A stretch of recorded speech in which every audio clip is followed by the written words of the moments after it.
Hello, good evening. Nice to see you. To see you nice. Welcome to live stream.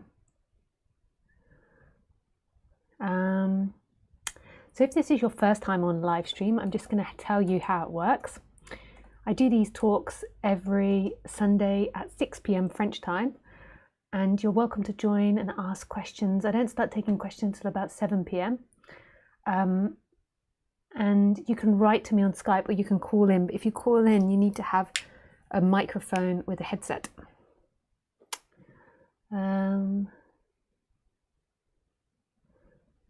What else?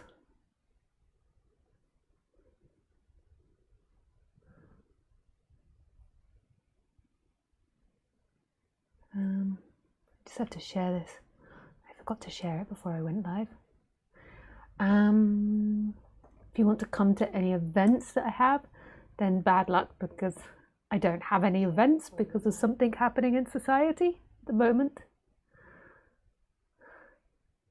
I don't think any teacher is able to do any events. Maybe some do.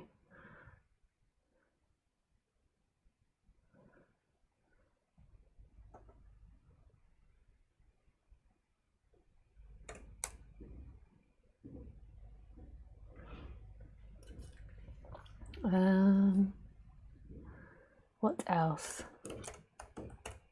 My Skype address is Lisa Cairns 12, so you can write there. Is there anything else that I can think of?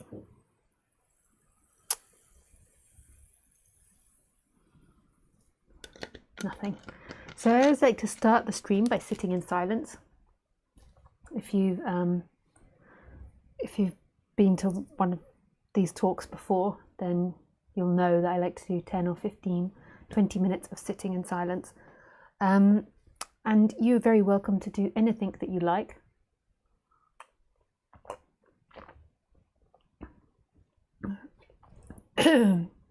Knowing that whatever you do, you don't have to know this, but just me giving the disclaimer, but whatever you do isn't your doing, it's a happening.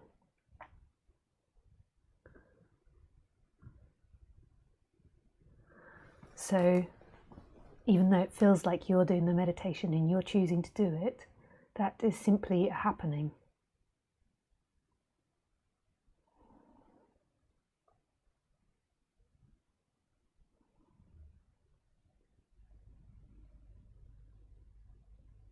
There's not actually someone doing it. So I'm not actually giving a prescription to someone separate. I'm giving a description of what can happen. It's always the idea that I can choose, that I'm doing, who is choosing.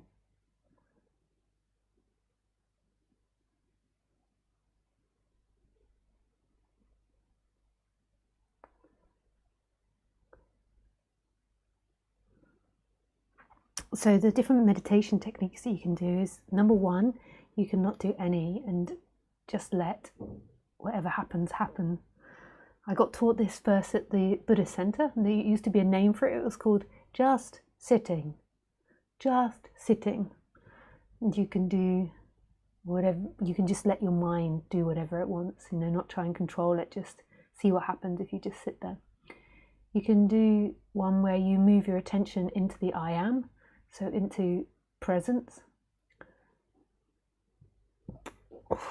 Pardon me, I'm drinking a fizzy drink, so there might be some gas. So just sitting.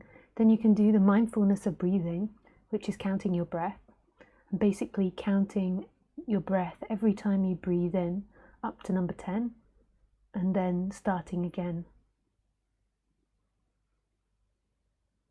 So you, as soon as you feel the breath go in your nose, 1, and then out, and in, 2, and out, 3,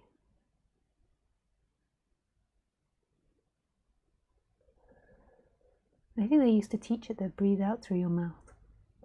That's called the mindfulness of breathing. So when you get to 10, you go back to number 1 again. And then that's it.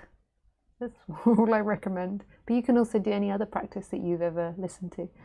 But with the disclaimer that who is the one that's doing that? Who is this person that believes it's in control and driving the dream bus?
Okay, we can begin.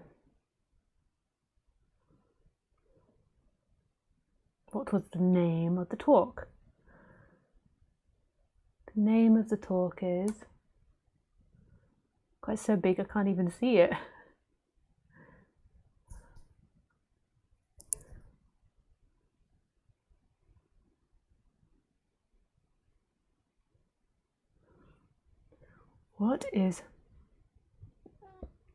What is the relationship between seeking and the separate self?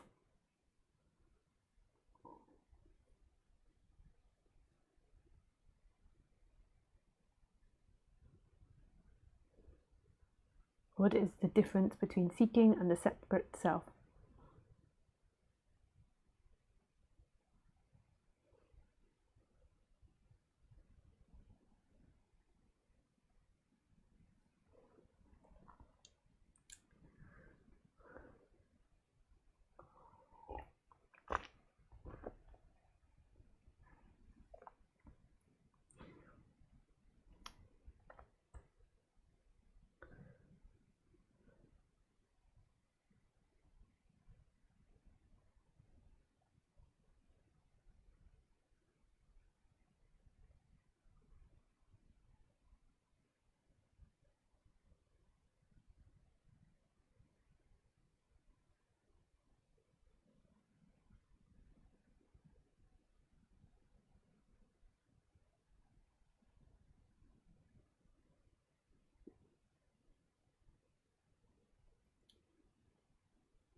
So the illusion is that you're somebody inside this body looking out. So you're listening now, or you're hearing me speak, and then the assumption is that you're somebody that's inside listening. Sorry, I'm just going to open Skype, I forgot to. That you're someone inside your body listening to me. Whereas, who is this person that's inside the body listening? Who is that person? So the mind tells stories. The mind tells stories of who it is, where it's been, what's it doing, where it's going to go. So all these thoughts appear. And then there is this attachment to the thoughts, and it becomes like an energy inside the body, that there's actually somebody sitting inside the body experiencing life. And that's who you are. And that's not who you are, that's a functioning that's happening in who you are. And to me, suffering appears when there is this attachment to that person. And then there is a seeking to find happiness and your freedom in pleasure, and to avoid it from in pain.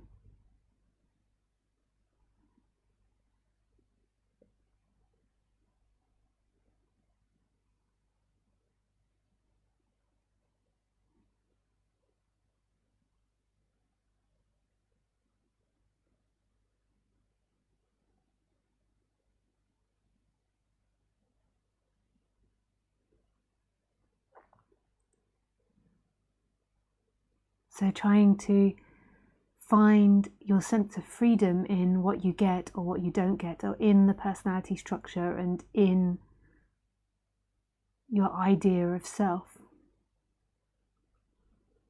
So,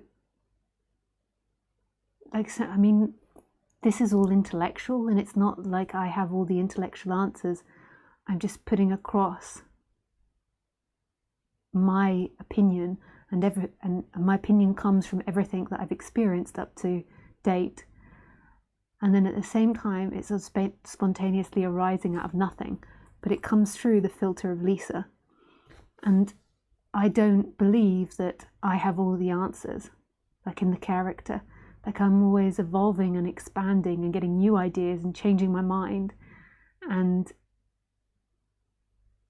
my basis of non-duality and what that is known beyond the intellect, but my ability to express it is always changing, and I don't for 1 second believe that my way of expressing it is right.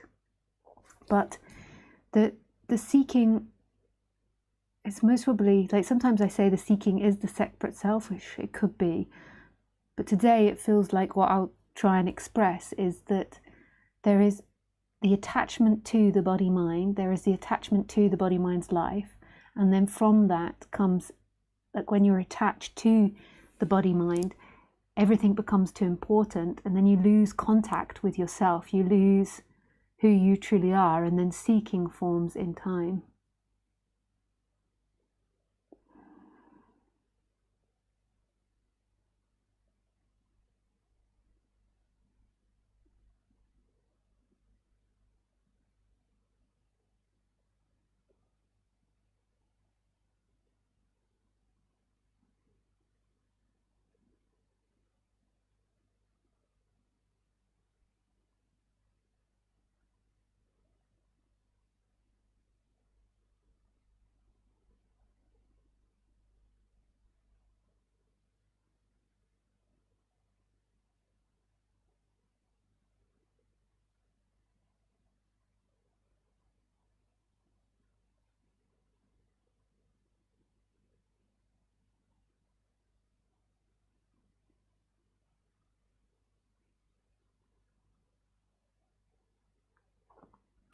And this seeking kind of adds to your personality structure, it adds to your identity. So if you've got really strong seeking for, say, being famous, then that will become part of your personality structure, so it's a part of your character. So it adds to the personality structure, but it's more a result of the attachment to that, to the personality structure. So there's an attachment, and then the seeking is the result. But the seeking also exacerbates everything. So it makes the character more defined and more predominant. So that's what suffering is to me, is the attachment to self, the belief that who you are is limited and lives inside this body, and you've got 80 years to live a happy life. At first it won't seem like suffering, but over time, when you can't make life work, it will become more and more like suffering.